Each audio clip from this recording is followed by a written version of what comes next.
welcome back. And I have Dr. Roger Rhoades here with me. Now, he's a family therapist. And, of course, happy people don't come to you. So he's got all these awful details. and Christmas is the most sacred, blessed time in the world. And I cherish just being alive at Christmas, being able to say Merry Christmas on the streets to people you don't even know. I go around saying Merry Christmas, and sometimes they look at me like they think I'm a little kooky, but I don't care. You're that Christmas woman. I am. I love Christmas better than anything in the world, and it's just unbelievable to me. Yes, it's a great, beautiful time. Memories, beautiful time. And we have sad memories and happy memories. Right. Anybody who's been alive knows that you're going to have a little of both. You bet. But Christmas is almost here, and people will be coming together, and hopefully there will be harmony. Right. We live in a world that's chaos enough. And so maybe that one day we could put it all aside and reach out to people, even maybe sometimes people we don't like. Right. And I love what you're saying there, Peggy. We don't want our family members or even strangers to guess. We shouldn't have a situation where we're putting people together where they guess what we're going to do, that they have to guess how they're going to act, that they guess what the plan is to put out there. But when families sit down and they talk to each other and they let each other know, we're going to have the holiday on the night before Christmas. I know some families that give gifts Christmas Eve. Some give it Christmas morning. Some give it Christmas night. And also, nobody plans to get divorced. So people, when they're divorced, well, you got to spend Christmas one place here and another place there. And if you do not communicate well, what you bring in during the holiday season is chaos and confusion. And people don't cope with that well, Peggy. So what I always encourage people to do is communicate the structure, the plan. And you can do that lightly, or you can do that very structurally by saying, we're going to do things at 9, we're going to do things at 10, we're going to do things at 11. So the person knows the expectation of coming to holiday. Okay. The lighter way is I just call and see, what mood are you in? Or do you seem to be in a good mood? Are you happy about the season? Some people, I'm so sad, this is the worst time of the year.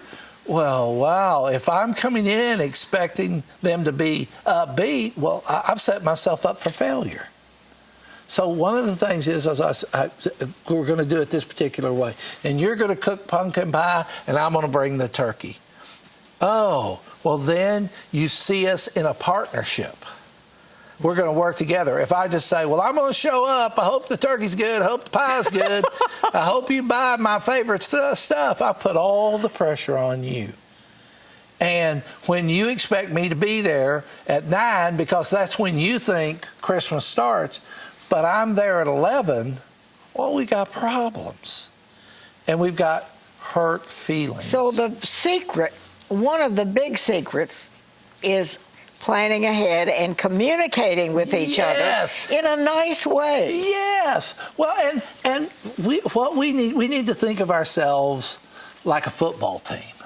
Okay. If the quarterback and the receiver don't communicate, well, the quarterback's going to go back and throw the ball. The receiver's not going to be there because he's not communicated the pattern to go to. See, but if we communicate well, I'm supposed to run 10 yards and then run to the left, so I throw the ball at where I think you're going to be. That's how the team wins. Well, that same philosophy works for regular people. This is what we're going to do at this time. This is the meal we're going to do. Will you bring this part? So we're all part of a team. We're all connected, and we're all working together. When people feel that way, that's what the holidays is about. Yeah. Connection, the feeling that people are on the same team. It's not about getting people to live like you live. Let's bring back the good old days, and I want you to be a 10-year-old. That's not what it's about. It's about we want to celebrate the season together. And what we're going to celebrate is us at 2017. And this is going to be a glorious moment. And yeah, I think you put it well. This is not to celebrate a perfect moment. There's no such thing as a perfect holiday. No. It's the good, the bad, and the ugly. But together, it's doable. It's achievable. And people can celebrate if it's done in a connected way. But when people leave other people in the dark, have expectations they don't tell other people, they blame them for stuff in their life, and they think the Christmas is, because it's Christmas, it's going to be good, or because it's New Year's, it's going to be a nightmare. People don't handle expectations well, unspoken expectations well. They do not handle that well. But people who are informed and who are connected have a happier celebration. Well, I guess any time we approach something like an enormous holiday like Christmas, right? We all have memories. Yes. Memories of people we loved who are no longer with us. And sometimes even sad situations that occurred in our lives. And you can't just push that all aside. It's all there. Right. But one of the things I've found that's very good, Peggy, is when people take time to celebrate the loss. We've lost our pawpaw. We've lost our meemaw.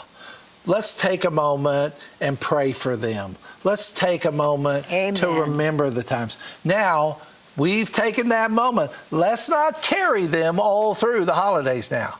There's some people that can't unsad themselves during the holidays.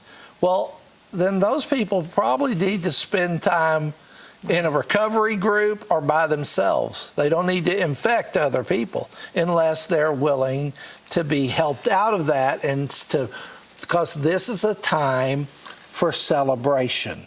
It is not a time to remember something and wallow in the loss. It's a time to celebrate what the people brought when they were here. When it's put in that way, then the holiday seasons is a great time. But when it's just, ain't it awful? There's people I know are sitting there going, oh, I just can't believe we're going to Grandma's house. I know she's going to talk about Uncle Billy who died 20 years ago. And that's all she's going to talk about. And then she's going to cry. And that's going to be the holiday season. Well, what's celebration there? How are people excited about that? But when it's the babies are here, and we're going to celebrate the babies, and we're going to have time together, and we're going to work together and do this together. Wow, that is a special time, and it's worth waiting the whole year for. You bet it is. Yes, when it's done right. When it's put together in the right way. And we're just encouraging people to take the time to communicate with each other, to sit and talk and let other people know their expectations so that people can say, well, that's a realistic expectation, or well, I don't really think that's going to work for us. Because sometimes it doesn't. And you just have to respect that and let them celebrate their way at their place, and you celebrate your way at your place. But try and force people together for a holiday season, that's like running people in the room and saying to everybody, okay, now everybody be happy. That never works. That people can't be happy on demand. But if I create a happy environment, it's amazing how many people get happy. Just about everybody in the room. Okay. So the idea is to plan ahead and communicate with the people that you think you're going to be in contact with. Right, and make special time for any loss. If you've lost, if there's been something that's been negative, don't act like that didn't happen. Don't act like, oh, they didn't mean anything. No, celebrate them. Have a conscious celebration for whatever's lost. But celebrate when they were with you, not the loss. Celebrate when they were alive. Celebrate what they brought to the family. And have everybody on the same sheet of music.